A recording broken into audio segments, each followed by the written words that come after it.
What's up, everybody, and welcome back into another installment of Bible study with the next pastor. And this one, as you can see, my background is a little different this time. We're doing something neat at work where I work from home. For those of you who don't know, we're doing something neat at work. We're just kind of being outside. This month, Earth Day and Arbor Day are in this month, so it's just something we wanted to do for that. So it's really cool. So I decided, you know what? While I'm out here, I might as well go ahead and hit this video out here, just to kind of get this all natural backdrop, which let's see how this does with my camera. And as you can see, there's kind of like a little nature preserve behind me. So you're going to hear a lot of animals and things of that nature. So before we get started, I do want to remind everybody that if you haven't already, like the video, subscribe to the channel. Consider joining our community, check out our merch, and consider being a volunteer.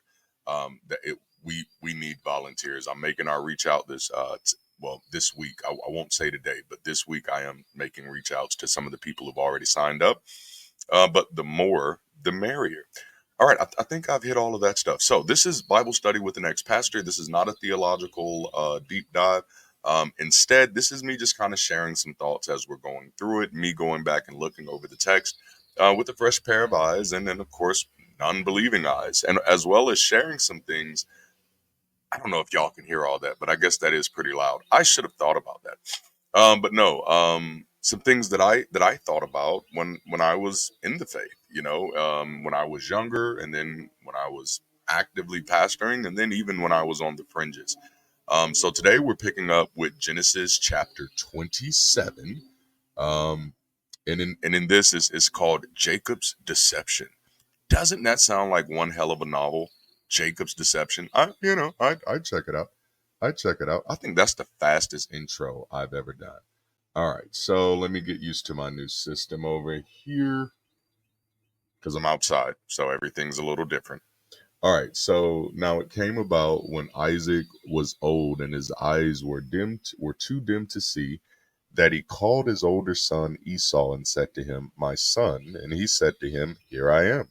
Then Isaac said, "Behold, now I am old and I do not know the day of my death." Yeah, and that's typically how it goes. Now then, please take your gear, your quiver, and your bow, and go out to the field and hunt game for me, and prepare a delicious meal for me, such as I love, and bring it to me, that I may eat, so that my soul may bless you before I die. Oh, that's so sweet. Now Rebekah was listening while Isaac spoke to his son Esau. So when Esau went to the field to hunt for game to bring home, Rebekah said to her son Jacob, "Behold, I heard your father speak to your brother Esau, saying, 'Bring me some game, and prepare a delicious meal for me, so that I may eat and bless you in the presence of the Lord before my death.' So now, my son, listen to me as I command you. Go now to the flock and bring me 2 choice young goats from there, so that I may prepare them as a delicious meal for your father, such as he loves. Then you shall bring it to your father, that he may eat, so that he may bless you before his death." But Jacob said to his mother, "Behold, my brother Esau is a hairy man, and I am a smooth man." See that? Hairy, smooth. Ooh, maybe this is something about evolution. Who knows? All right. No, I'm just playing. Perhaps my father will touch me. Then I will be like a deceiver in his sight, and I will bring upon myself a curse and not a blessing. But his mother said to him, "Your curse be on me, my son. Only obey my voice and go get the goats for me."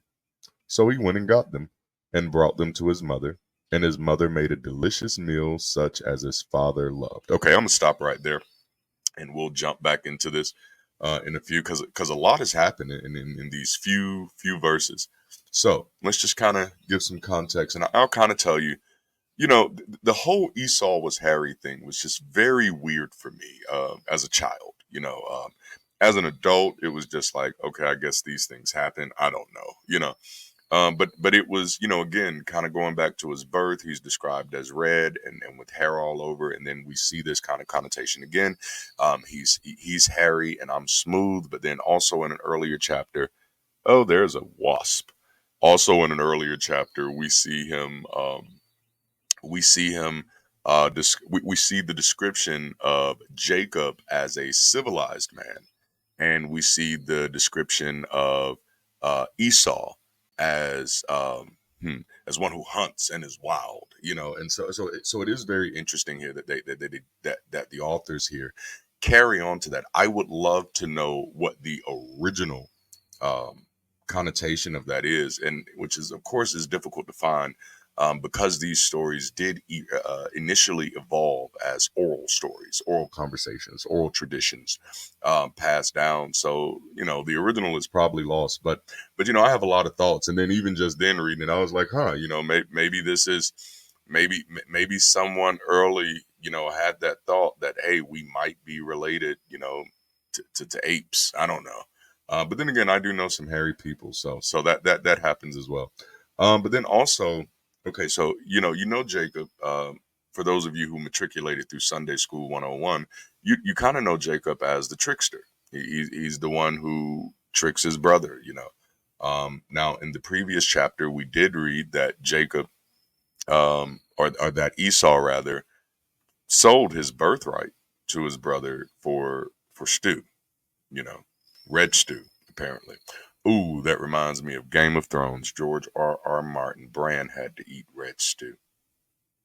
Okay, sorry, nerded out a little bit, but anyway, so he trades his birthright for stew, which I was like, I was a little weirded out about that, and I was weirded out about that as a child as well. Just this idea that you could sell your birthright, like how does that work? Like especially in the context of supernaturalism, in the context of this is divine. If my birthright is divine, how do I sell it? You know, now in a world where my birthright is not divine and is just a social construct, then it's easy to sell. And that's how it works. Like we talk about things like selling your soul, but there's no market for souls. Who are you going to sell it to? Um, and how would you sell it? It's not tangible as of now. It exists in the realm of supernaturalism, of superstition, um, of the divine. So because it exists in that kind of realm, we really don't have a way to sell it. And so I'm like, how can you sell a birthright that's supposed to be divine? So that's odd for me. That's one of those thoughts. But anyway, so Jacob is supposed to be the trickster, but when you're reading this story, okay, so he did offer to buy his brother's birthright, which I don't think that makes him a trickster. I think that just makes him a capitalist, and under certain definitions, that could still be trickster, huh? But in this case, you definitely see, and I definitely wrestled with this as a younger person, and then even as a preacher, because I did preach this story. And in preaching this story, I always, or when I did preach the story, I highlighted that Rebecca seems to be the trickster here, because she literally, and it's funny, but again, we pointed this out in the previous chapter, or in the previous segment of this Bible study with the next pastor, is that there was this dichotomy made in the very beginning that Abraham loves one. I mean, not Abraham. Jacob loves one. No, still not right. Isaac loves one. There we go. Isaac loves one. Rebecca loves one. So Isaac, he loves Esau. Esau is like his favorite. He's the firstborn.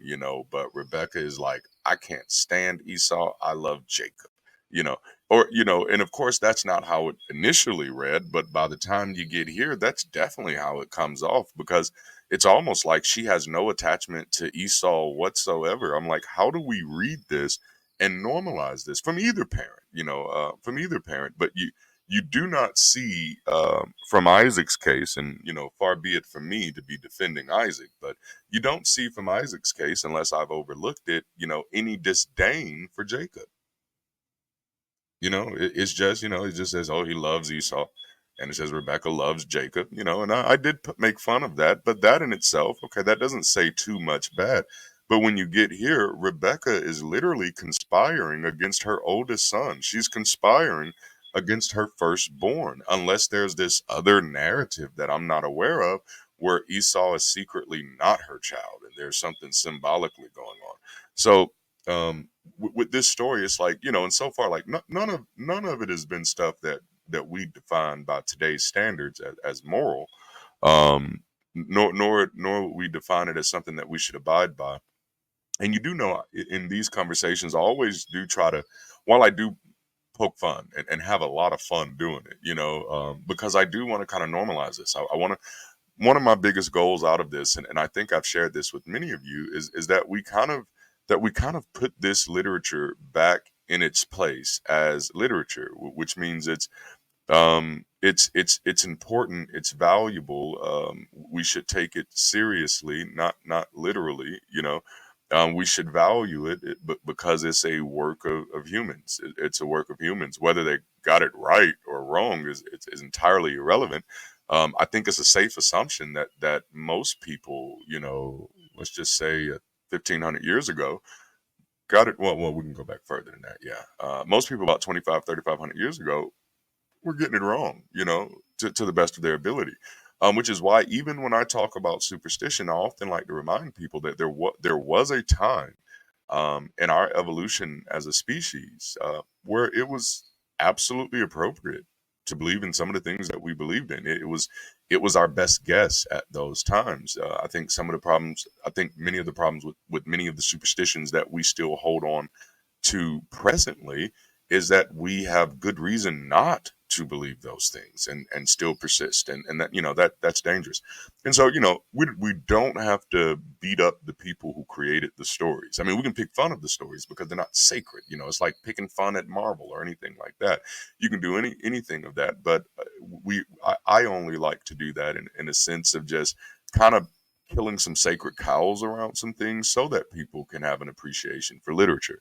um, and I am sort of an artsy type of person, so I do appreciate literature. Much of the Bible still waxes poetic for me.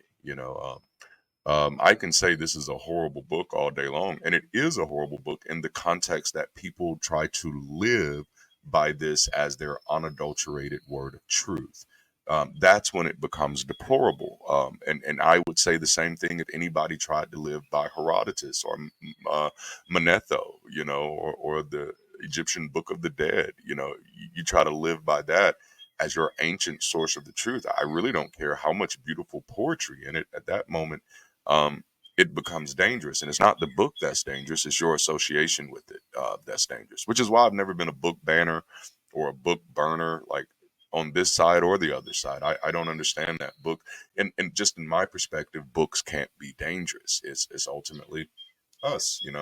That was one of my things why I always say, I'm not necessarily anti-religion. I'm just anti-superstition. Religion, much like politics, much like business, is a tool. You know, and it's weird to me when people blame their tools for their behavior. And it's like I'd much rather, instead of just saying this tool made us bad, how about we realize that we use the tool for bad things and we use the tool badly. Otherwise, you're creating room for this unnamed, unknown entity to, be responsible for stuff. And it's like, no, religion has no agency of its own. It's a tool. A hammer has no agency of its own. It's a tool. So, okay, so I think I've said enough. Little rabbit trail there. So Rebecca, big point here is Rebecca's a bad person. That's what I really wanted to drive home there, is that I don't like Rebecca. I don't like the fact that she's conspiring against her own son. I didn't like this then. I don't like it now. I didn't like it then. I don't like it now. I don't think I'll ever like it. That's just horrible to me. What type of mother? What type of parent? Let's just do it that way, so we don't make it gender or sexuality specific. What type of parent conspires against their own child? Oh, mine. Yeah, yeah, mine did that. Both of mine. Wow. Yeah, I'm a lucky guy. I'm a lucky guy. Yeah, yeah. So, but my parents were also both believers. Now they didn't live like it for sure. My father is an avid adulterer. Just rampant, like to this day. Like I thought maybe he would have chilled out years ago, and I get information. Information flows to me. I don't ask for it. Most times I don't even like it, but it flows to me, and I'm just like, oh man, this is sad that that you're an adult and you don't know how to be committed to people. You're an adult and you don't know how to be honest with people. And he's not the only one. There's a lot. But anyway, yeah, both of my parents did conspire against me on more than one occasion. Not together. They didn't like each other. I don't even think they ever. I don't think they were ever friends. This was definitely a one night stand type of situation, and I've never seen them like in the same room together type of thing. Um, so anyway, she put the skin. Okay, so let's jump back into our story. I don't like Rebecca. She's conspiring against Esau. And here's the thing: we call Jacob the trickster, and yet now, mind you, I pointed out that what Jacob did is technically, if a birthright is sellable, if it's sellable, then this was a consensual business arrangement. The problem with that is it undermines the idea of this birthright being divinely appointed. It cannot be both divinely appointed and sellable. Well, unless you're Catholic, you know, well, then it could be. Well, to be fair, Catholic before what, the 1700s? But I think some of them still do. I don't know. Y'all tell me. I'm not an expert on Catholicism. I've only known one black Catholic my entire life, and but now it's so funny on this side of things. I'm meeting so many more black Catholics. It's very interesting. Which just okay, rabbit trail, and we're not even all the way in this. Funny thing, like most of you know, I was incredibly active in ministry in my early ages. So in high school, I started a campus ministry. Actually, started four. No, I started two and presided over two others that were already started. So, but I went to four different high schools, so that's why that worked that way. But the first one that I started was called Fire. That was in Upper Accokeek, Maryland, at a school called Gwynn Park High School, and this was definitely during my charismatic days. But what I found interesting during that time is, and I was a full-on believer, is that other believers had a problem with me, including my co-founders of that campus ministry, because I was willing to allow people of other denominations, other faiths, and people of non-faiths to participate in our meetings, in our sessions. And the other believers were like, "No, you shouldn't do that." So there was a girl, a young girl who was a Sikh.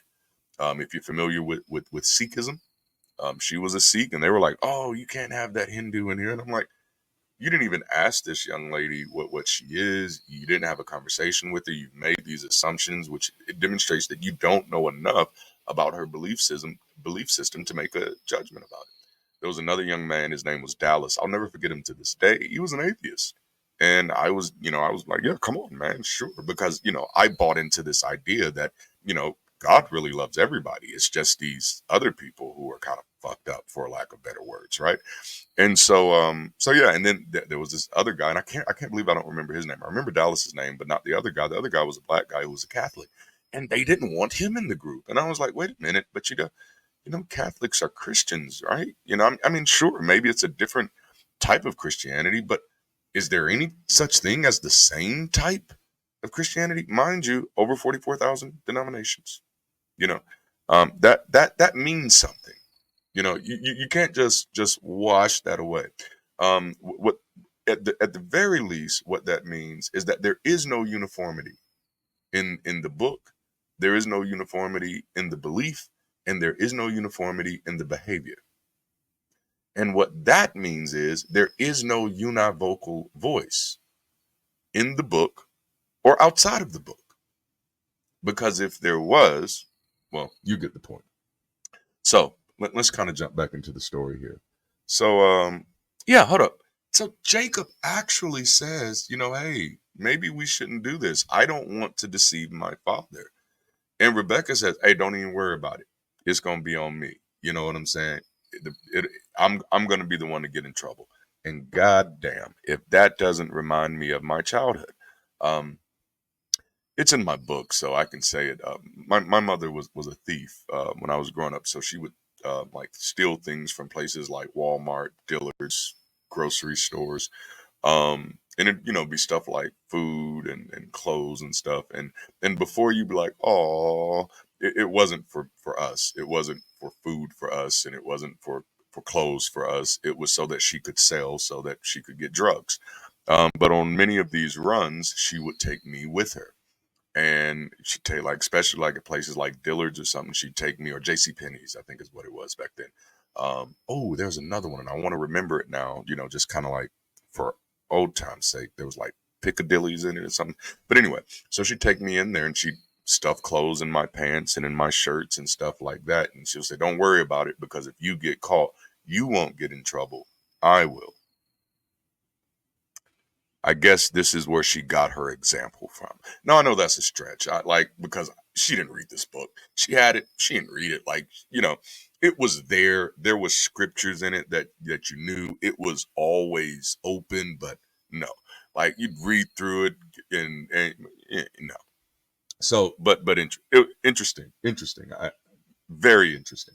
Um, so then Rebekah took the best garments of her elder son Esau, which were in the house, and put them on her younger son Jacob. Sorry, I had to move my mouse. And she put the skins of the young goats on his hands and on the smooth part of his neck. Like, this is kind of savage, right? Yeah, this is kind of savage for two reasons. And I thought about it when I said it, because when I said it, I was thinking in one way, but then I was like, well, actually, yes, skinning goats and then putting them on your body, that's pretty that's pretty savage, you know. And maybe there's a better word to use for that, and feel free to educate me. Well, yeah, feel free to educate me. But then the thing that I was thinking of there when I said that is that's, mind you, he's pretending to be Esau. Okay, that's the purpose of this little charade. All right, charade. You like that? That's the purpose of this facade. That's the purpose of this, is to pretend to be Esau. And so, in his pretending to be Esau, his mother says, "Yeah, let's just go kill a goat and put goat skin on you. And so when your father feels you, he won't know the difference between Esau and goat skin." That sounds like a burn. You know what I mean? Like, that is like a savage joke. This feels so cruel now that I'm thinking about it that way. And I'm sure, I was gonna say, I'm sure it's not intended to be that way, but there's been a lot of descriptive elements here at Esau's expense that have seriously been like, what? Why would you, like, what's going on here? And I mean, again, and his mother is conspiring to steal his birthright, which he's already sold. So, which we'll talk more about that. Okay, so got a mouse over here. Remember, I have a different setup. So she puts the skins, puts the lotion on its skin, and or else it gets the hose again. She also gave the delicious meal. Okay, she also gave the delicious meal and the bread which she had made to her son Jacob. Then he came to his father and said, "My father." And he said, "Here I am. Who are you, my son?" Dang, his eyes were bad. Well, not only, see, wait a minute. His eyes is bad, his hearing is bad, like he just doesn't have clear hearing. I'm just keeping my eye on this wasp just in case he decides to get a little too friendly. But no, so his eyes are bad. I'll take that. So you couldn't see, but you can hear the words he's saying, but you cannot hear which one of your sons it is, or maybe Jacob's disguising his voice. I don't think he'd be above it. And so Jacob says to his father, "I am Esau, your firstborn. I have done as you told me. Come now, sit and eat of my game, so that you may bless me." Like, if that doesn't sound like, I mean, a lot of this stuff kind of has that Red Riding Hood vibe to it. Like, hello, red flags here, red flags. Grandma doesn't have big teeth. Grandma doesn't even have teeth. You know what I'm saying? So it's the language here, and I get it, I get it, but it's still, it's just like if you were reading this book, not to believe in it, but if you were just reading it as a story, you'd definitely be yelling at Isaac right now, like, that's not him, that's not him, and be like, because listen to that language. Come now, sit and eat of my game so that you may bless me. If that doesn't sound like some technology right there, I don't know what does. Like this is con. This is con like, which of course we know that it's a con. So I'm not saying anything that's not in the text. I'm just saying, like, not only was Isaac's eyes a little dim, but I think his bulb was a little dim at this moment too, which is fair. That happens. It happens to the best of us. One day my bulb won't be as bright as it is right now. Probably later on this evening, my bulb won't be as bright as it is right now. Okay, so all right, so he says the little con line, and Isaac said to his son, "How is it that you have it so quickly, my son?" And he said, "Because the Lord your God made it come to me." All right, okay, so let's. Oh boy, it seems like lying is just second nature to this family. Oh, that might be the name of this episode. Lying is second nature to this family. Because he came up with that so quick, you know. Like, oh man, how did you get this so quick? The Lord your God made it come to me. This is still like Red Riding Hood, like, hey, because Isaac is like the Red Riding Hood. He's like, oh grandma, what big teeth you have. And well, such and such, such and such. And it's like, here it is. Well, how did you get this so quickly? The Lord your God made it come to me. But then there's also this other distinction, which I'm sure some of you that are more familiar with Hebraic culture, and mind you, that's always my kind of push, is that Hebraic culture, um, in Canaanite culture as well. I would like to know about this kind of statement here. Why isn't is it because Jacob is young that he doesn't say our God? Because I do know, like, in a lot of black churches, we don't like, not, it wasn't my belief, but in a lot of black churches, like, we don't believe that children have, that relationship with God type thing. And it's weird because we do believe children, like, are innocent and they're pure, sort of, sometimes, and that they see ghosts and stuff like that. It's all types of crazy stuff. Our beliefs are not always congruent, rational, or reasonable, but they are there. It's like step on a crack, you break your mama's back. You know, there's no reason. Nobody at any moment in history saw somebody step on a crack and then saw that person's mama's back get broken. Prove me wrong. Now, I would not be mad if you proved me wrong. I'd absolutely be fascinated by that story. Oh man, it reminds me of a movie. Ooh, what movie is that? Tales? Nope, not Tales from the Hood. Yeah, Tales. Yeah, Tales from the Hood. That's what it reminds me of. Puppet Man. They did I can't remember. Oh, the paper mache guy. Okay, I'm gonna rap. I'm gonna trail too hard. But the point is, like, Jacob says, the Lord your God made it come to me. And I'm curious why he didn't say the Lord our God, or even the Lord my God. Why is this Isaac's God and not Jacob's God yet? Especially when God has already said, I'm making the covenant with you and all of your descendants. But maybe it is this type of case where the covenant has to be, like, remade with every person. Again, like, because, like, in certain holiness churches, kids couldn't take communion. Like, you couldn't take communion, so it's not your God yet, type of thing. But I found that language interesting. So let's keep writing right along.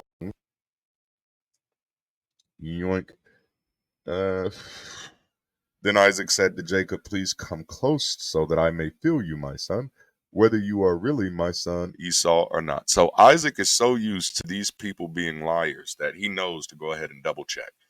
He says, let me go ahead and check this out, because I know that I come from a family of liars. It's liars all the way down. Oh, like turtles all the way down, but liars all the way down. That might be the title of this episode. We'll see. we'll see which one I remember, right?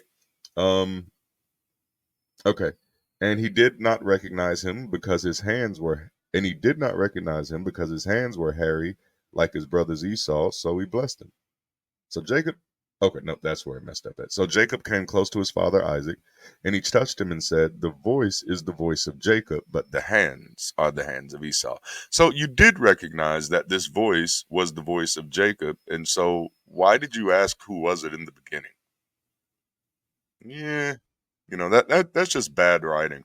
My family, we've been watching Empire lately, and my kids have just had a blast with watching how horrible the writing is around certain characters and how often they forget stuff. And it's not just stuff like Empire. It's actually very common in a lot of television shows where writers completely forget that they said one thing and then come back and say something else. It's always funny. Which I don't beat them up. Well, I don't beat them up because I don't know them, so I can't beat them up. And just kind of talking about it isn't necessarily beating them up. It's just pointing it out as an actor, author. But I act too. But as an author, those things always stand out to me. All right. So he said the voice is the voice of Jacob, but the hands are the hands of Esau. He's familiar with Esau's hands. I can make some jokes there. And he did not recognize him because his hands were hairy like his brother's Esau's hands. So he blessed him and he said, "Are you really my son Esau?" And he said, "Yeah, I am." And and again, that's interesting because my understanding, which of course, one of the places that I'm squarely at now is that I get that none of my understanding about any of this stuff was accurate. But my understanding was that this birthright was biblical, or not biblical, but was divine. That this birthright came from this supernatural type of thing. That it's a part of this covenant that God gives. And here you have this situation where, and to be fair, outside of the covenant, you don't see a lot of language prior to this about birthrights. So you don't really hear the character of God saying, "Okay, there's going to be a birthright, and it's going to be passed down to through the first son." At least not unless I've overlooked it. I don't remember seeing anything like that. So that's a presupposition that birthright is divine on my part, to be sure. But I did think that. I thought that this thing was divine, and because I thought blessing was divine. And so here it is that not only was Jacob able to buy it from Esau, which definitely takes it out of the supernatural realm, but then also Isaac is able to mistakenly give it to the wrong person. So it's like, that is very odd to me that God can kind of like give these gifts and then cannot manage the distribution of those gifts. It would seem like there would be a clause for that. And again, the people of this time would not have understood that. You would think that a God of that time would have understood that, though. So for the people who read these things and believe that this is an accurate representation of a God and that this God gave this information to people to let them know, hey, this is the truth and the whole truth and nothing but the truth. Well, you'd think that God would have been able to tell these same people that, oh yeah, you can't just mistakenly give away a blessing. Like today, if I mistakenly gave you something and we had a contract, then regardless of what happens, it's governed by that contract.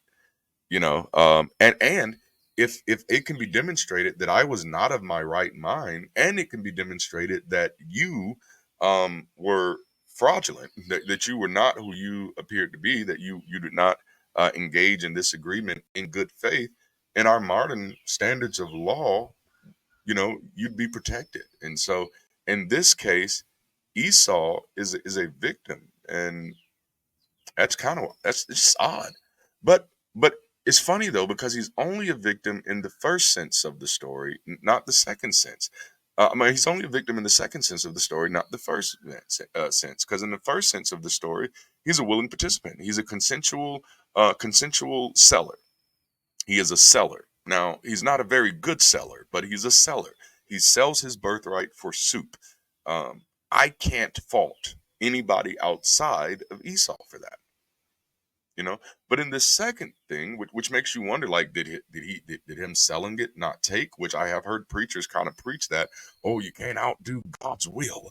But then Jacob can still trick Isaac and get it anyway. So that doesn't make sense. That doesn't make sense. So I'm gonna pause here and then I'm gonna pick this back up in a few. Now we're back to regular scheduled programming. Or is it regularly scheduled programming? Whatever. Doesn't matter. Okay. So let's kind of jump back into this. Da, da, da, da, da. And he said I am. All right. So I'll switch to my other mouse. Can I bring this closer? Because this is aggravating. I'm gonna do all of this being out here.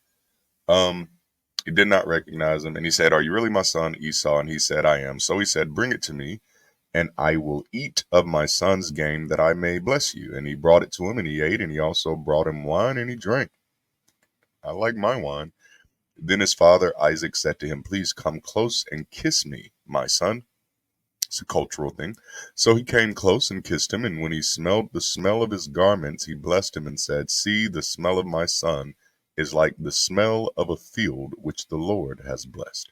Now may God give you of the dew of heaven and of the fatness of the earth and an abundance of grain and new wine. May people serve you and nations bow down to you. Be masters of your brothers, and may your mother's sons bow down to you. Cursed be those who curse you, and blessed be those who bless you." Okay, so yeah, I got to talk about this a little bit, right? You can't just glance by this because this does delve into a few of the concerns that I had, right? And so let's kind of look at this blessing. So of course I was like, okay, wait a minute, if this is supposed to be divine, and I did say this is my presupposition that this birthright, this blessing is divine, because if it's divine, it shouldn't be sellable, you know. Like if I buy a ticket for Universal Studios, that ticket is not exchangeable. Like I can't go sell that ticket to someone else. I can, but I can't. It wouldn't be good for them. That ticket would not work for them for Universal Studios because it's for me. And like in the black church, we have this song, "What God has for me, it is for me. I know without a doubt that He can work it out, or He can bring me out, one or the other. But what God has for me, it is for me." But what you read here in this story is that what God has for me can literally be for anybody who dresses up like me, anybody who pretends to be me. Because in this sense, according to the words of Isaac, if Isaac is to be trusted, right? He says no. So now may God give you the dew of heaven. So God now, and I do remember wrestling with this even as a child, because now you've locked God in to your mistake. You made a mistake, honest mistake, but you made a mistake. You were literally scammed. You were hoodwinked, bamboozled, run amok. You didn't land on. Oh, I'm sorry. you know. So that's odd to me that and of course the rest of the story, or at least the way we often present the narrative, is that the rest of the story is that indeed Jacob does get this blessing. That this is like the prequel to the children of Israel, Rise of Jacob. So this is this, and so this whole idea of Jacob getting this blessing is based off of fraudulent activity, and God co-signs it. So it's just like this character God is an interesting guy when you're reading it without those presuppositions, maybe. So that was yikes. But then there's this power dynamic which never ceases to amaze me, because of course and it's funny because we don't even, some of us do, but I didn't when I was thinking about this power dynamic, when we were reading through the book of Genesis, or maybe I did mention it. Well, no, we're still in the book of Genesis when we were reading through chapter 1. And in chapter 2, where you get this, well, it's only in chapter 1, be fruitful, take dominion, have authority over everything. We don't even, the words are pretty clear that there's this thing of taking over, being dominant, domineering. You be the one in charge, which are things that as we've evolved sociologically, even in our businesses and in our institutions, we've come to this place of understanding, or maybe we're coming into this place of understanding, that there really is not this, this thing of someone being in charge. I think I've shared this on another video, that when it comes to me, I left my name on here. Oh well. When it comes to me, um, no one's really in charge of me. Like, I don't work for anybody. I work with people, right? And that of a new ideology, or a newer ideology. When I first started kind of wrestling with that idea, it was just because everybody in my community for a moment was calling each other kings and queens. What's up, king? What's up, queen? You know what I'm saying? And I was wrestling with that a little bit. And I was like, I don't know if I like this. And to me, because it was like it was trivial. It's trivial. So, I heard a guy, motivational speaker guy, like, yeah, I bought my wife a $250,000 purse because I'm a king. And I'm like, ooh, I don't think you know what kings are, and so it just became very trivial to me. So I developed this phrase that I use, that royalty equals responsibility. There is no royalty without responsibility. And when you have this idea of royalty, when it deviates from responsibility, what you get is revolution. After that, you get rebellion. When royalty is not in line with responsibility. So us taking on this idea that, oh, I'm a king just because I was born, or I'm a king just because I'm black, or I'm a king just because I have money, or I'm a king just because I bought something, bought somebody something. No, no, no, no, no, no, no. If we're going to use this word colloquially, let's give some weight to it. And I don't mind using the word. There are people that I will salute and be like, hey, bro, you're a king. Hey, sis, you're a queen. And the people that I'd use that terminology for colloquially will be people who have taken responsibility in a lot of ways for other people. And even that's kind of, there's some wrestling there. But it's so, this idea of being in charge and having dominion and taking over is not even something that's attractive to me, you know.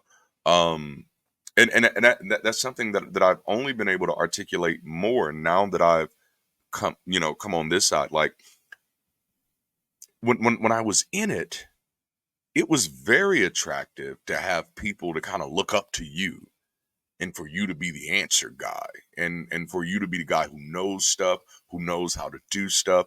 It was very attractive to be in a meeting and you sitting at the head of the table, and everybody's like ooh and ah at you and the things that you're saying. That was nice. But now that's actually an environment that I cannot stand. I cannot stomach an environment like that. Okay, this is probably going to bring out some of my jackass. you know I have the freedom to be a jackass if I want to. So hey, yeah. But yeah. So no, no. When it comes to stuff that I'm working on, that's very important to me. I like working with equal partners. I don't like working with people that I have to tell what to do.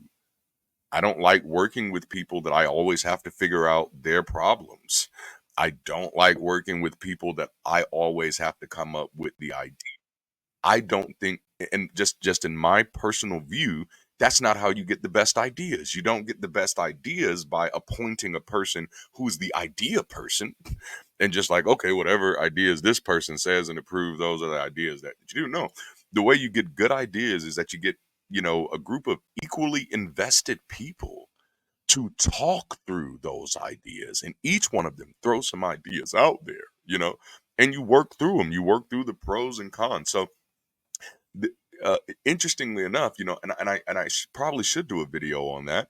Is that separating from the faith in those ways has definitely separated me from that need, from that desire, or even the attractiveness of having power. Now, please, now, I am a leader. That is somebody that I want to be, but or something that I aspire to be. Something that it's like in me. It's what I love. Leadership. But I have realized that leadership means something to me. Means something different to me than it means to other people. A lot of other people think leadership means being in charge of somebody. Um, and I'm going to talk about that because I do have a course on cultivating authentic leadership, which is, for those of you who checked out my website, me and my wife's website. We're DLDD.us, DLDD World Group. And a major part of that mission of DLDD World Group is to create a global hub of authentic leadership, right? So I am not averse to leadership, but I I have a problem with our hierarchical correlations to these things at times. So I often remind people that if you look at a pyramid from the top down, it's a circle, and so it's better to think of, in my opinion, and this is opinion to be sure, it's subjective. But in my opinion, it's better to organize organizations as circles than pyramids. You know, so it shouldn't be top down. You know, if you look at the pyramid from the top down, what you're actually looking at is a circle. I love to talk about that more, but it's very interesting. But the idea is the top of the pyramid is the center of the circle, the middle of the pyramid is the middle of the circle, and the bottom of the pyramid is the, you know, outside of the circle. Inner, so it's inner outer, not top down, up down. And it kind of what um Richard Dawkins talks about in one of his books. He talks about the extended phenotype, about how that and it's almost correlated with emergent properties, how humans and the way that we behave and operate with each other does in a lot of ways seem to mimic the ways that our cells and genes even operate. So when you look at our social organization, we like to look at ourselves as incredibly exceptional, but the higher you go up as far as view, not spiritual, but just like physically up, the more clear, the more clearly it becomes that, we're to something with a higher perspective. We look a lot like ants, especially when we're in our cars. Like you're in the airplane, you're going up, and you look down, you see the cars look very much like ants or any other bugs. Now, wouldn't that Oh, I want to write that now. I want to write that. That would be an awesome show, maybe an animated show where you find out that ants are really something else, and what we think are ants, that's just their vehicles. Oh, I feel like I just said something esoteric. Yeah. Somebody's gonna catch that. Okay, so let's roll. Let's roll. Oh yes, this power dynamic. May people serve you, may nations bow down to you. Why? Because you sold some soup? Like why? Because you put on goat skin? Why? You know? And let me see. I can't get my mouse over here. I hate this. That is the downside of being outside. Um, is that it's harder for me to see because I have these elder eyes. But yeah, like literally, what? Why? Because why? Why is it that because you tricked your father that other people have to bow down to you? And how does your father's blessing make other people bow down to you? Like, and can I do this for my son? Like, can I go get my oldest son or my oldest daughter or one of my youngest ones and just be like, hey, may God give you the dew of heaven. What the hell is the dew of heaven? Like, okay, now wait a minute. See, I didn't even catch that one earlier. What the hell is the dew of heaven? Like, what is that?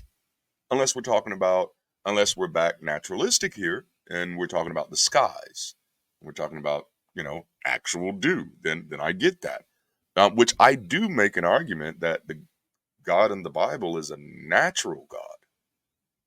And to be honest, most are. There's a small amount of gods that are not natural. Okay, I need this.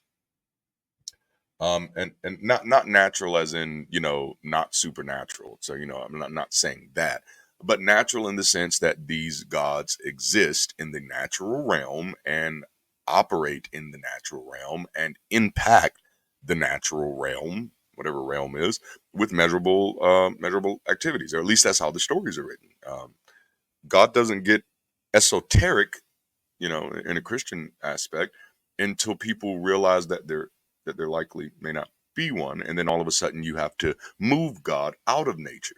But the moment you move God out of nature, you're no longer talking about the God of the Old Testament, because the God of the Old Testament is within nature. He impacts nature.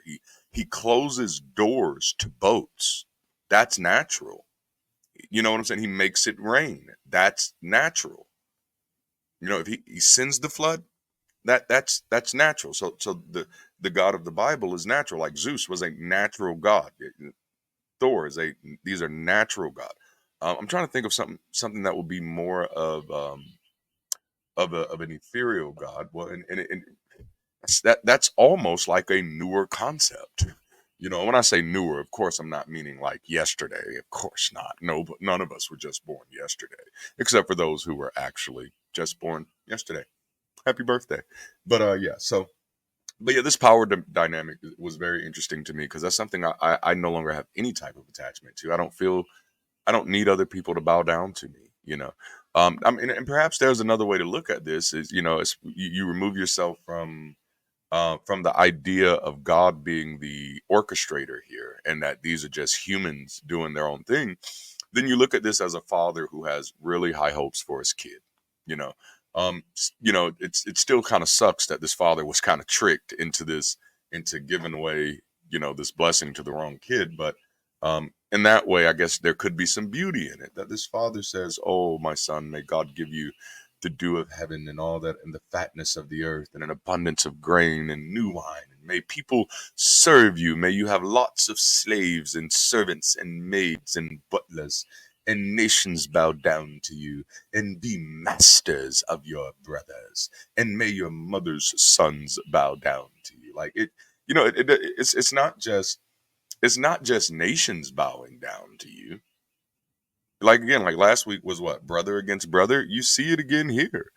This ideology, which according to the characters in the story, they're getting this ideology from their god. That may not be the whole case. Who knows? But that is odd. That yeah. Like I have 4 children. I've not told any of them to be master of the other ones. I've not told any of the other ones to serve, any of the other ones. Um, and I've not been like, may your mother's children bow down. Like that. I mean, it's nice in cultural context, I guess, but way back then. But thinking about these things now, I'm like, no, this is bad parenting. And actually, this is beyond bad parenting. This is bad peopling. Okay, this is this is not a good way to people. Don't people this way. All right. Bless those who bless you, and curse those who curse you.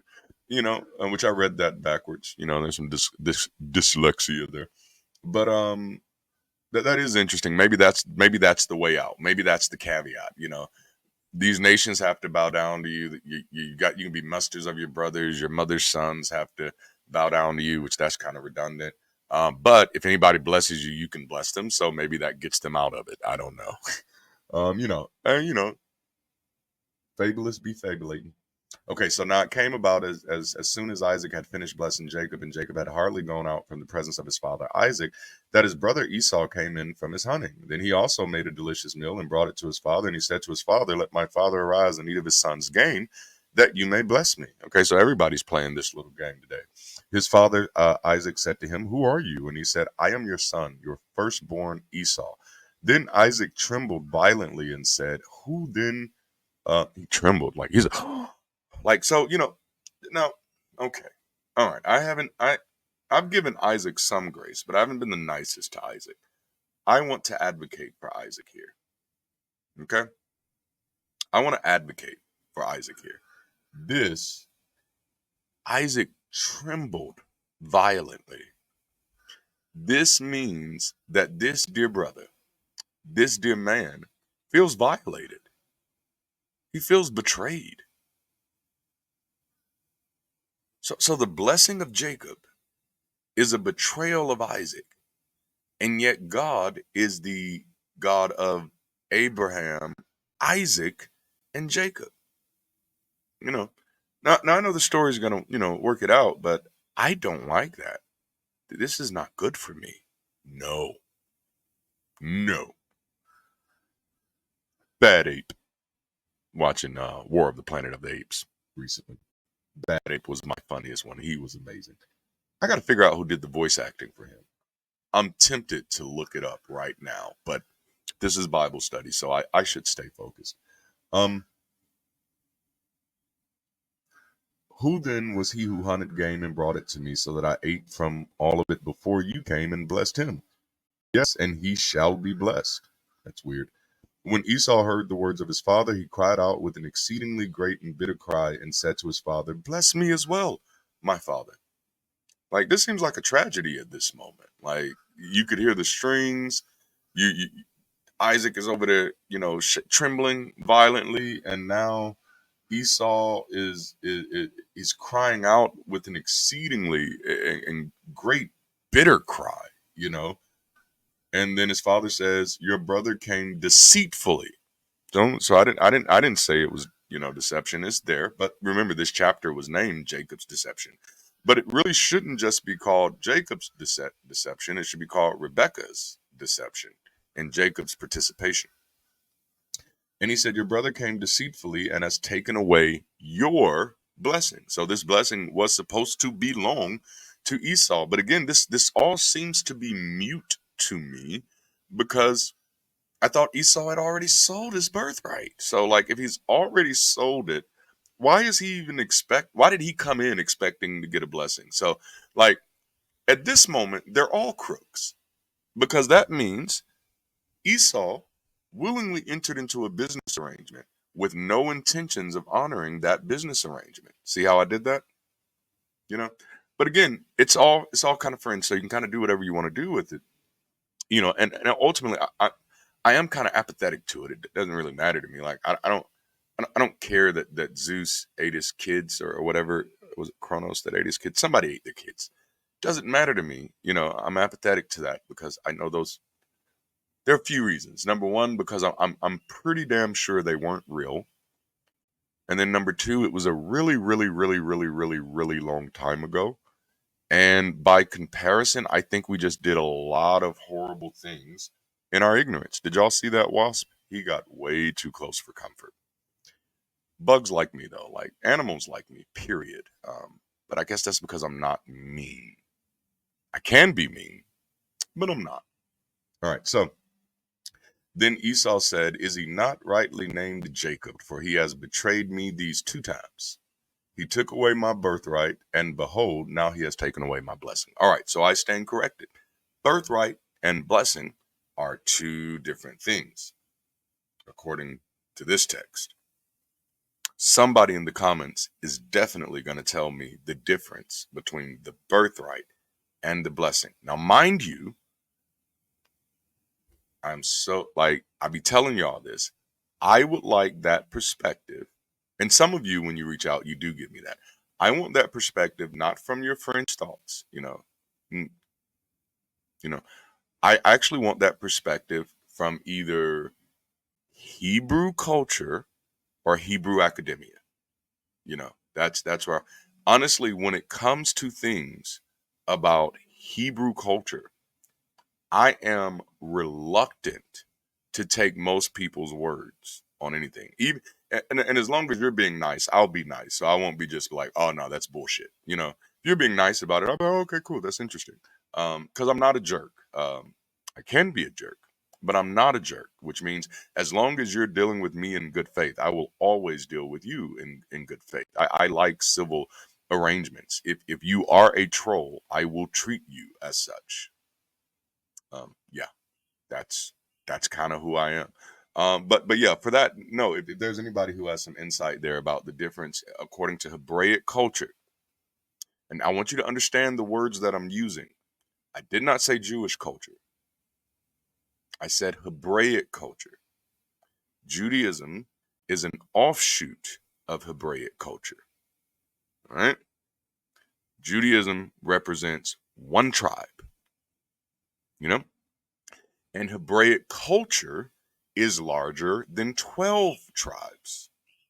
So I like to kind of walk people through that, because there has been so much disingenuous conversation when it comes to the people groups represented in this book, that I like to be very clear. So a lot of times, say this book is the Old Testament is about the Jews. Well, you actually don't get the Jews until a little later on.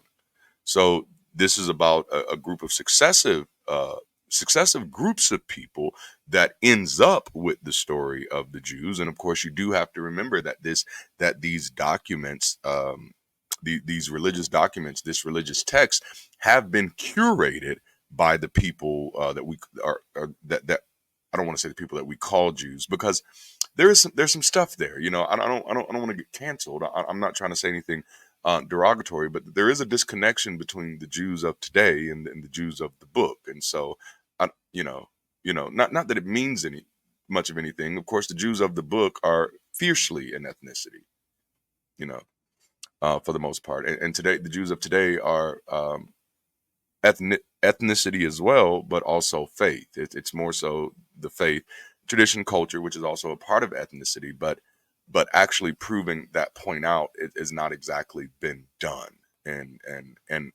anybody has the right to call themselves whatever they want to call themselves. You are who you are. So I'm not saying that they're doing something deceptive. That is an entirely different conversation, altogether. But what was the point here? That rabbit trail got uncomfortable. But it's just interesting here. So what I'm talking about is Hebraic culture. So not Judaic culture, not even Israeli culture, because at this moment we are pre-Israel. Jacob's name hasn't even changed yet.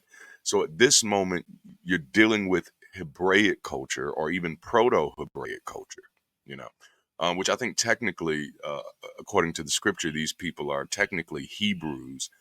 Shortly after, I think it's after Noah, because I think because there is no real consensus on these things, which I find beautiful, because there shouldn't be consensus on things that we can't know beyond a shadow of a doubt. You know what I'm saying? Like, how are you getting consensus and we don't even have the evidence? That's odd. But so there's some people believe that this idea of Hebrew comes from Eber. One of the that's what it is, Eber. One of the ancestors of Abraham. Ibrahim. So but one of the ancestors of Abraham was named Eber. He's mentioned in the Bible, I think just name only. But some people believe that that word Hebrews come from there. So when you're dealing with the Hebraic culture is definitely inclusive of Judaic culture and Israeli culture. Israeli culture would also be inclusive of, I don't want to say Israeli, I want to say Israelite. Israeli is modern, Israelite is ancient. So Israelite culture would be inclusive of Judaic culture, but it would also be inclusive of the other tribes, and so Hebrew culture in the same way would be inclusive of the 12 tribes, but it would also be inclusive of lines that have nothing to do with Isaac, Isaac and Jacob and Joseph, and that lineage.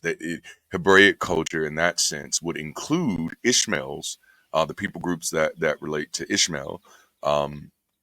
And then if you want to start at the beginning of the story, we have to go to Canaanite culture. And so which is ultimately proto Hebraic culture is Canaanite culture. I did not mean to take that rabbit trail for so long, but that's what I want. So if someone's going to talk to me about these differences between the birthright and the blessing, and I really do want to know, but I just wanted to give you the backdrop where it would be the most valuable to me. If you just tell me some things that I cannot verify through any other form of scholarship, then I'm really not interested in that. If this is just something you believe in your heart, I'm not mad that you believe it. I won't tell you not to believe it. But for this question, that's not what I'm interested in. I'm interested if anybody has any academic insight into these early proto-Hebraic cultures, not the people in the Bible, right? The culture itself, proto-Hebraic culture and Canaanite culture. What would have been the difference between the blessing and the birthright? If you can give me that, I would greatly appreciate it. Now, of course, I can look it up too, but I'm not going to, because the truth of the matter is, and that's a good clarification to make, because I'm really not that interested. And I want to make that clear. And that's why I'm not necessarily interested in your fringe theories. It's not that I'm trying to be mean. I'm not interested. I'm not interested. I'm not really that interested in this text. I'm doing this again, as I've said. It's more therapeutic for a lot of people, including myself. And it's surreal, kind of walking back through some of these things, and of course to help people get an appreciation for literature. All right.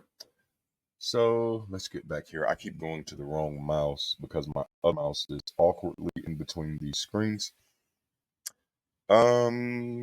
Is he not rightly named Jacob? For he's betrayed me these 2 times. And he said, have you not reserved a blessing for me? But Isaac replied to Esau, "Behold, I have made him your master, and I have given to him all his relatives as servants, and with grain and new wine I have sustained him. What then can I do for you, my son?" And that's odd. So it's like can't put the toothpaste back in the tube, you know. Like Isaac is like, "Hey, bruh, word is bond. Like I said it. I'm sorry. Ooh, it's already happened. No takebacks." That's odd. It's like, which means Isaac doesn't have very much autonomy either. He's like, "Oh, I said these words, and I cannot. I don't have the right to change my mind."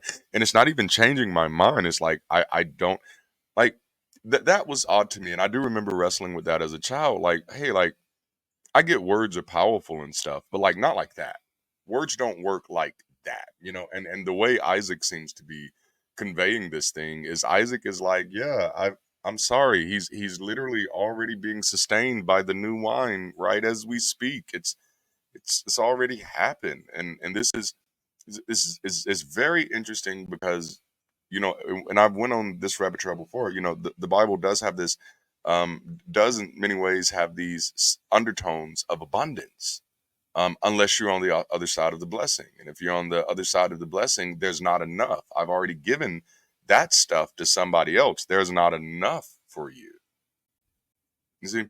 And so I even think I even think that a lot of our some of the things that we struggle with poverty, and one of the things that I wrestle with with people in my local community is the poverty mindset, which I know some people believe is a fiction or whatever, and I'd be open to that conversation, but there from what I've seen, there is some people who really do have poverty mindsets, and that's just a mindset that keeps them from taking advantage of opportunity, that it keeps them from maximizing their own capacity.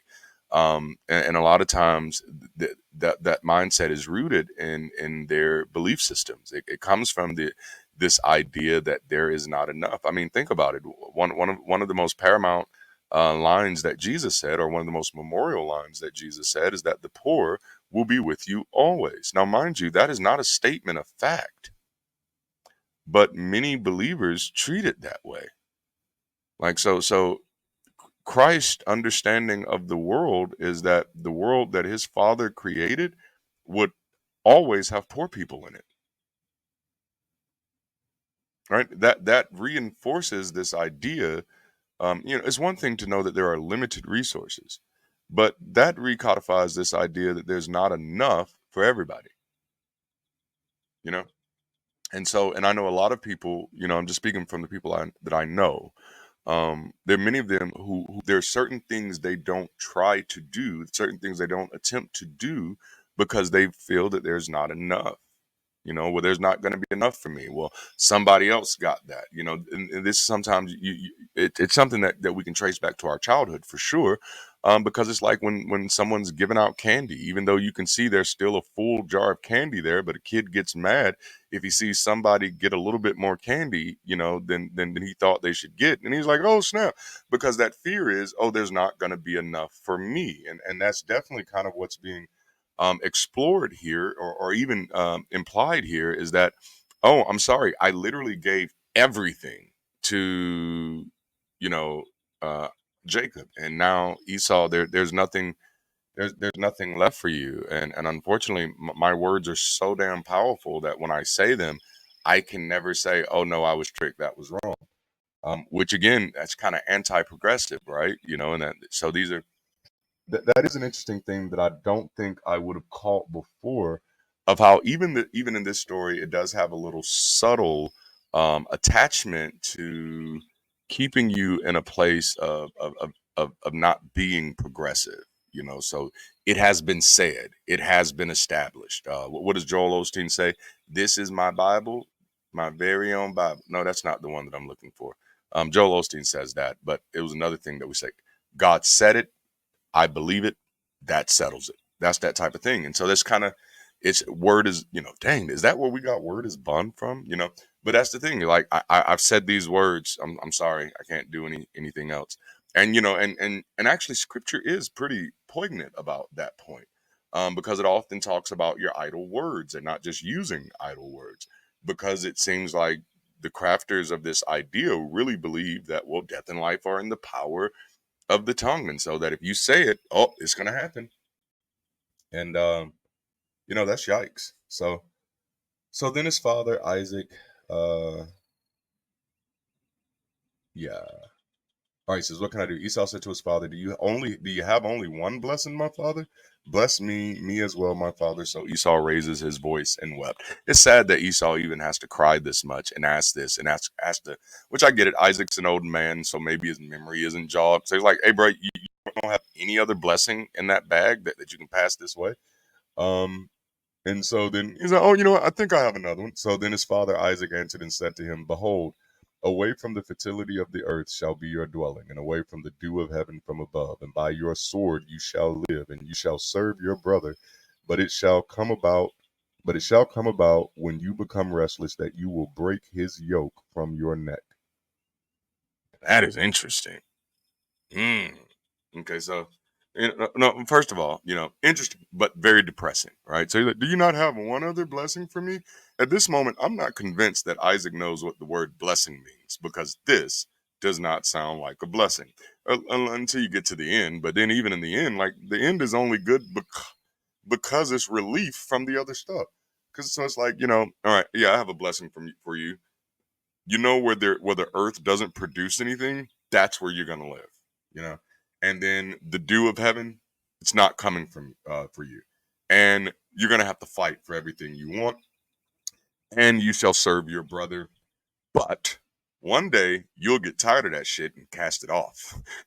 Like that is because that's what it says. But it shall come about when you become restless. In the black community, that means when you become sick and tired. When you get sick and tired of being sick and tired, that's what that is. When you get sick and tired, then you will put an end to that shit. That's the DaranteLaMar version. When you become restless, you will break his yoke from your neck. This doesn't seem to be a blessing. Feels a little bit like a cursing. But in the end statement, and if I was Esau, that's what I would have been focusing on, that end statement. But it shall come about when you become restless that you will break his yoke. Well, I'll just go ahead and do that now. I'm restless now. Now I'm feeling a little restless. Let's go ahead and get that done. Breaking his yoke off now.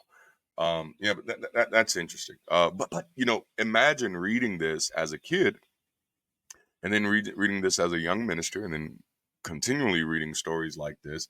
It kind of codifies this internal belief that I'm not in control of my life, which I know that was a belief that I kind of had for a long time, that I'm not in control of my life. I shouldn't even try to control my life. If I try to control my life, I might get myself out of God's will. And mind you, I do try to make the distinction that I know all believers don't believe that way. And so there are believers who don't go that far with their delusion. That's just how far I went with mine, and I'm willing to be honest about it. So Esau held a grudge against Jacob. I mean, yeah, but at this moment, I think Esau should have a grudge against his whole family. Bruh, everybody did you wrong. Your father's a simp. You know what I'm saying? You know, yeah, he's a simp. He's a punk. Your father, not to use a no true Scotsman fallacy, but no real father, you know. but yeah, this is Esau should be mad at his whole family, or not even mad, because I actually don't advocate being mad at people. It's not that it's unhealthy. That's not where I go with that. It's just unnecessary. Um, why be mad when you can just set boundaries? I don't have to be mad. I know the moment you show me who you are. I think it's Tyler Perry who said it. When people show you who they are, believe them. And somebody else may have said it before Tyler. I actually am going to look that up. But yeah. So I don't necessarily advocate being mad. It's just wasted energy. It's a waste of time. To be mad at somebody unless they're in your space. Then you can use that energy to kick their asses out of your space. But then once they're out of your space, no need to be mad. Which that does kind of get me thinking about some of the thoughts I have about forgiveness, which I am going to put a video together about that. Spoiler alert, I'm not a fan of it. Just kind of like being mad, I kind of also find forgiveness unnecessary. I don't like, no, we'll talk about that. We'll talk about that. Because I find grudges petty, and that seems to be what a lot of people think the opposite of forgiveness is. Well, if you don't forgive, then you're going to be holding a grudge. Well, I can not hold a grudge and not forgive. So there's that. And it's not forgive like, oh well, if you don't forgive, then you're holding it against him. No, I don't forgive because I don't have the need to forgive. I don't have the need for that. When somebody does something wrong to me, um, unless you like steal something from me, I don't actually have a need for you to make it up to me. You know, I'm not less than because you did something wrong. If that makes sense, because this idea of forgiveness is that a debt has been caused, a debt has been created, a deficit, if you will, a hole, if you will. That I don't experience that, and I never really experienced that. I felt like people tried to force forgiveness on me a lot of times. That concept, it's like, oh, if you don't forgive, you're going to be this way, and I'm like, I don't feel these ways about these people. Now, sometimes they'll think I do because they're like, well, why don't you let these people in your space? Oh, because they're bad people. Like what? Come on now. Like, and I don't want to say bad people because I actually don't like using words like good or bad. Is who they are is not conducive for who I'm trying to be. Doesn't work well. We're not compatible. And I exercising the autonomy of my life, that's one of the things that I got free from. Like I don't have to have other people in my life just because. Like, no, if this doesn't work for me, it doesn't work for me. And so I would love to have Esau on my couch so I can give him that advice and say, hey bruh, fuck these folk. Live your life. You know what I'm saying? Look, if a blessing and a birthright can be stolen, then it can be stolen back. So go steal it back. I should have been Esau's pastor. I could have helped him out of this. So he held a grudge against Jacob because of the blessing which his father had blessed him. And Esau said to himself, the days of mourning for my father are near. Then I will kill my brother Jacob. Now, when the words of her eldest son Esau were reported to Rebekah, so Rebekah is kind of like Cersei. She has little whisperers out there, little doves, little birds. She sent word and called her younger son Jacob and said to him, behold, your brother Esau is consoling himself concerning you by planning to kill you. I like that. He's consoling himself. He's comforting himself by planning to kill you. That sounds accurate. I have some stories to tell on that. Now then, my son, obey my voice and arise, flee to Haran to my brother Laban. Oh, Laban's coming. Stay with him a few days until your brother's fury subsides, until your brother's anger against you subsides and forgets what you did to him. Then I will send word and get you from there. Why should I lose you both in one day? How is she losing Esau?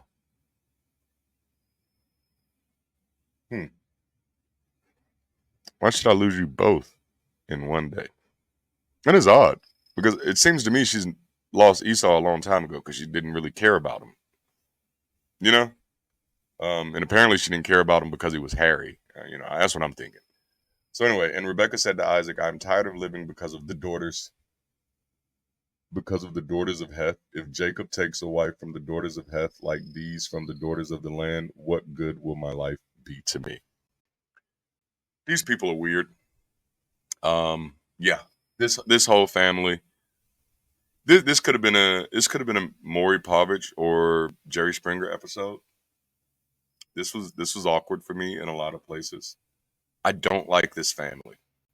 You know, it's almost like sometimes you grow up in America, you really grow up idolizing your forefathers, the founding fathers, the forefathers of the country. You grow up idolizing them, and then you start reading about them, and you're like, oh, especially if you're black. You're like, oh, uh. That's and it's funny, the same people that glorified those people also glorifies these people, the God of Abraham, Isaac, and Jacob. And so far, I haven't seen one good family come out of this. And just to be fair, I do think healthy families are a recent phenomenon.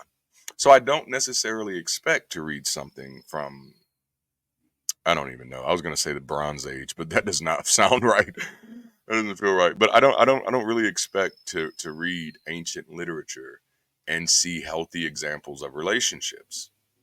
And nor should we. The problem comes in, as I constantly reinforce, the problem isn't the book. The problem isn't that these stories are told. The problem isn't that these writings exist. The problem is that people look at these things and try to use this as advice for their life. I remember coming to uh, the realization that I didn't want a biblical marriage, and this is when I was still a believer for sure. And I was like, I don't, because I was like, I don't even know what a biblical marriage is. And most people when they use the phrase biblical marriage, they're just talking about like a few handful of scriptures that acknowledge marriage, and mainly they're talking about Paul's words and possibly Peter's, but wives submit to your husbands. That's what they mean when they say a biblical marriage, because outside of that, what marriage in the Bible would you want to mimic? Would you want to be Mary and Joseph? Does that sound happy and healthy for you? You know? Or do you want to be Moses and Zipporah? Is that the marriage that you want? You want the wife that's doing the homemade circumcisions? Does that do it for you? You know? So no. Adam and Eve, the husband that literally throws his wife under the bus, biblical marriage. Or what about the one where God actually commands the prophet to go marry a prostitute? Is this the biblical marriage that you're speaking of? So no, it's I wouldn't be against the Bible in any way, because I'm not against books. Again, the problem comes in, and it's a problem that we can't ignore, is that there are people who think that this book is the reflection of not just the truth, which is like, hmm, I'd much rather deal with fringe folk on that point. People who are like, there's a hidden truth behind it. Okay, I can deal with you all day. But the people who look at this as, no, this is the truth, as is written, as I understand it, it's the truth. And I'm like, oh, poor buddy. Okay, fella. That's where I kind of go with that, because I don't want to be mean. But I don't like to be mean, but I have no problem being condescending. That's the reality. That's my truth. Um, I said it. I'm living in it. But yeah, so it's just the fact that people attach themselves to this, and not only think that this is a reflection of truth, but then actually think this is a reflection of how you should be. And so there are people who believe that no, Abraham is a good example of parenting. Abraham is a good example of being a partner, a spouse, a husband. No, none of these people are very good people. But the truth of the matter is, people are not very good people because people are people. Good is entirely subjective, bad is entirely subjective. And that becomes the problem when we take these subjective contexts and try to make them objectively valid. And that's what you do when you try to take a book and then say, this book tells you about everything that is good. You have now created an objective good, you know? And so far there just is no real demonstration of subjective good. Um, everything is kind of like a zeitgeist. It's a spectrum. Everything kind of changes as we change. Our definitions of good changes as we change. And my definition of good will likely never really match your definition of good 100%. We may agree on some things that are good, like some people think fried chicken is good. I'm kind of one of those people. Other people think fried chicken is murder. So, and that's what I mean by saying that even the idea of good and bad are horribly subjective, and even beyond that, they're hard to define. The idea of good. I lived the first 28 years of my life doing things that I thought were good, yeah, like literally. I mean, that was at one point I was like, wait a minute, I did everything right. How is my life so wrong? you know but it's like I did all of these good things, but I had never made sure that good was correlated with beneficial, which is a word that I prefer to use now. I try to do things that are beneficial, because good is a whoozy, it's a whatsy, fugazi, fugazi, whatever. Don't know what it is, but beneficial, that I can get a little closer to perhaps not defining, but at least discerning. I can kind of determine if something may likely be beneficial for me or for my family or for others, and that's an easier metric for, or yeah, I can use easy. Easy is not what I mean, but I'm going to use that word for now. But it's a better metric, for me to use. So yeah, so outside of that, I really, it's kind of fun to read these things and look back over it, and I do feel bad that at some point in my life, no, I didn't though. So that's the thing. Like I was about to say, I do feel bad that at some point in my life I believe that this was a reflection of truth, but the truth of the matter is I didn't. Um, I believe that this was supposed to be the reflection of truth, but I couldn't see it, and I was trying to look for somebody who could help me figure that shit out, and that somebody was me. And what a wonderful life it is. But no, this was great. Thank you all for joining me for another one of these. Man, I really enjoy these, and that wasp has flew around me so many times, and if you notice, he hasn't landed on me. He didn't try to sting me. But a lot of times when people say that like wasps are really angry, it's typically because they've tried to hit it, or you tried to spray something on it. And yes, if you try to hit me, I'm gonna get very angry too. So that was beautiful, and it was actually nice being outside in nature, just in the weather, which I actually do come out here quite a bit because it's, I ain't trying to brag, but Alabama is beautiful. That's literally one of our state slogans, Alabama the Beautiful. It just has a lot of ugly people and a lot of ugly beliefs, and when I say ugly, I'm not talking about image. Um, I'm definitely talking about behavior and beliefs. But no, as you can see, like we have so many shades of green in Alabama. I've lived part of my life in Alabama, part of my life in Maryland.